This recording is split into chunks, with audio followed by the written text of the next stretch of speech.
Kung sawang-sawa ka na sa nilagang kamote, nako itry nyo tong recipe na to. Madali lang lutuin at napakamura lang ang ingredients na kakailanganin natin. Tara samahan nyo ko dahil ituturo ko na din sa inyo ang step by step sa paggawa nito. So meron ako ditong 1 kilong purple na kamote. Nakasalang na nga pala ito kanina pa at ito ay luto na at hahanguin lang natin ito at papalamigin. Kapag ito ay malamig na, pwede na natin itong balatan isa-isa. Pwede pala kayong gumamit any variety ng kamote kung anong prefer ninyo na gagamitin. Pwede naman kayong gumamit ng yellow, may white, may orange. So, depende na din sa inyo kung ano yung gusto nyong gamitin. Para kasi sa akin, mas gusto ko yung purple kamote. So, after natin itong mabalatan, gagadgarin lang natin ito gamit ang grater para magiging pinong-pino talaga ang kalalabasan nito. So ito na yung itsura after natin itong magadgad. So set aside lang muna natin yan. Pagkatapos gagamit lang tayo ng 3 kutsarang butter. Tutunawin lang natin ito. Dairy free nga pala ang gamit ko na butter. So ngayon pwede na nating ilagay ang 1 pack of all-purpose cream. Pagkatapos halu-haluin lang natin ito ng mabuti. At pwede na din nating ilagay ang 1/4 cup of condensed milk. Ganon pa rin, halu-haluin lang natin ito ng mabuti.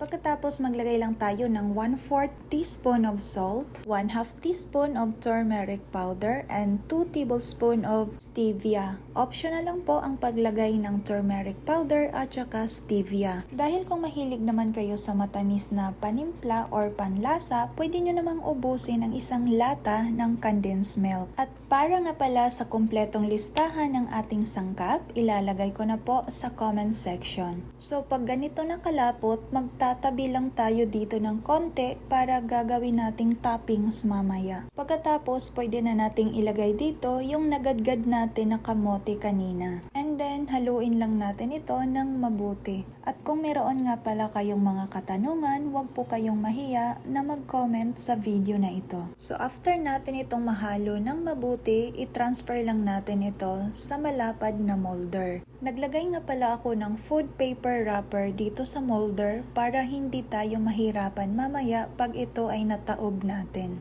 At kailangan nga pala na ma-flatten natin ito ng mabuti itong pinaka-top. Pagkatapos, dahan-dahan lang natin itong itataob. Tapos, dahan-dahan naman nating iaangat itong molder. And then, dahan-dahan din nating aalisin itong food paper wrapper. Pwede nga pala kayong gumamit ng dahon ng saging instead of food paper wrapper. So ngayon, pwede na nating ilagay yung toppings na tinabi natin kanina. Then, spread out lang natin ng mabuti.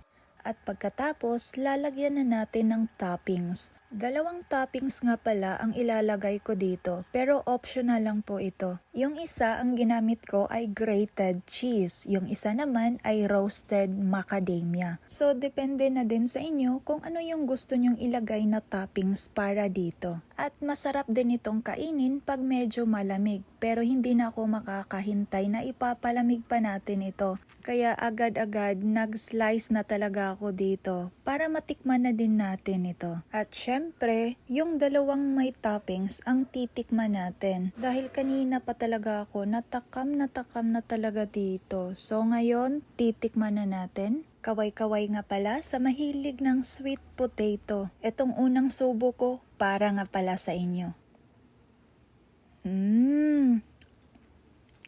Nako!